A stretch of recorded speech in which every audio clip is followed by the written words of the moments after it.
Good morning, students. Welcome to the English session.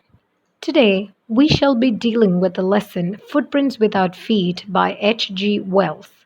Now, as the title suggests, footprints without feet means someone who is invisible is walking. So, can a man become invisible? This is a story of a scientist who discovers how to make himself invisible. Does he use or misuse his discovery? Let's explore. Two boys were surprised to see the fresh muddy imprints. These were of a pair of bare feet. As they gazed, a fresh footmark appeared from nowhere. Then they saw further steps down the street.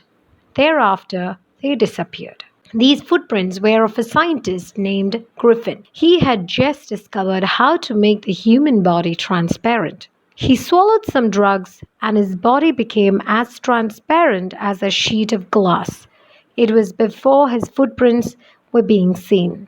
But Griffin was rather a lawless person. His landlord disliked him and tried to throw him off from his house. In revenge, Griffin set fire to the house. He had to remove his clothes to get away, so he became a homeless wanderer, without clothes or money, until he happened to step in some mud and left footprints as he walked. The two boys had seen him thus. Griffin escaped easily enough from the boys who followed the footprints. He was without clothes in midwinter at that time.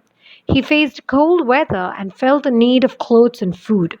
Instead of walking about the streets, he entered a big London store for warmth. He broke open some boxes and fitted himself with warm clothes. He had shoes, an overcoat, a hat, but was invisible. He took cool meat and coffee in the kitchen of a restaurant.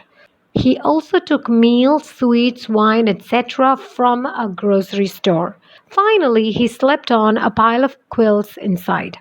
He did not wake up till the next morning. When the servants came, he began to run. They chased him. He escaped by taking off his newly found clothes. This time he entered a theatrical company. He hoped to find some clothes over there. Shivering with cold, he hurried to Drury Lane, and it was the center of the theater world. He soon found a suitable shop. He went upstairs but came out a little later. He was now wearing bandages. Those were around his forehead. He wore dark glasses, false nose, and big bushy side whiskers. He attacked a shopkeeper even. Then he robbed him of all his money. He wanted to live freely without any disturbance. So he caught a train to Iping village from London. There he booked 2 rooms at the local inn belonging to Mrs. Hall. The arrival of a stranger at an inn in winter amazed the villagers. Mrs. Hall, the landlord's wife, wanted to be friendly with him, but he told her that he did not want to be disturbed. He also told her that an accident had affected his face. The stolen money did not last long. He, however, pretended that he was expecting some money at any moment. Shortly afterwards, a curious episode occurred. Griffin had made himself invisible, and he entered a clergyman's house. The clergyman awoke and he asked him to surrender, but he could see no one.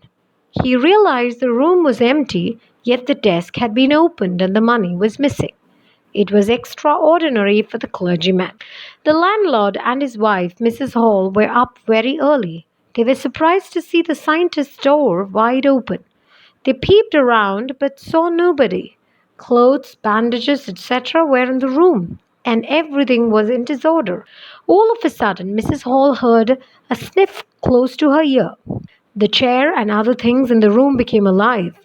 Then the bedpost leaped up and it dashed itself into her face. Both of them turned away in terror. A bedroom chair pushed both out of the room. Mrs. Hall almost fell down crying. She thought it was a matter of witchcraft. She felt sure that the room was haunted by spirits, and the stranger had somehow caused these to enter into her furniture. Soon the burglary in the clergyman's house became known. The strange scientist was suspected of having a hand in it. The suspicion became stronger as he produced ready cash.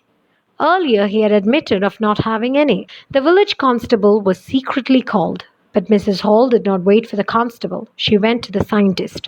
She asked him what he had been doing to her chair upstairs.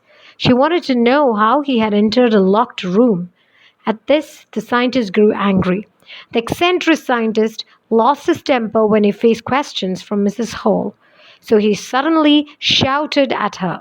He then threw off his bandages, spectacles, nose, etc. He had become invisible. The horrified people now saw at a headless person.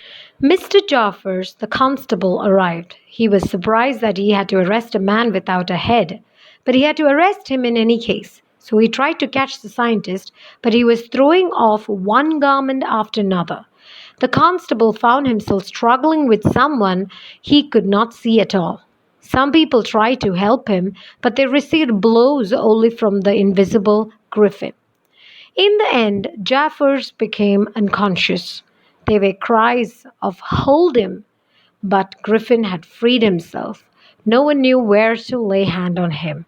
Thus, he again escaped from the scene unnoticed. The summary of the story: Griffin, an eccentric scientist, discovered a rare drug. This could make a naked man invisible. He was not liked by his landlord, so he decided to take revenge on him. One day he set his landlord's house on fire, and later he drank his rare drug and put off his clothes. Now he could see everyone, but none could see him. He was safe from being caught.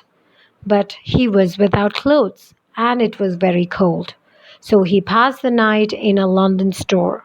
He stole goods and money from the store. Then he went to a village called Iping. He stayed at an inn. He stole money from the clergyman's desk. A policeman named Jaffers was called.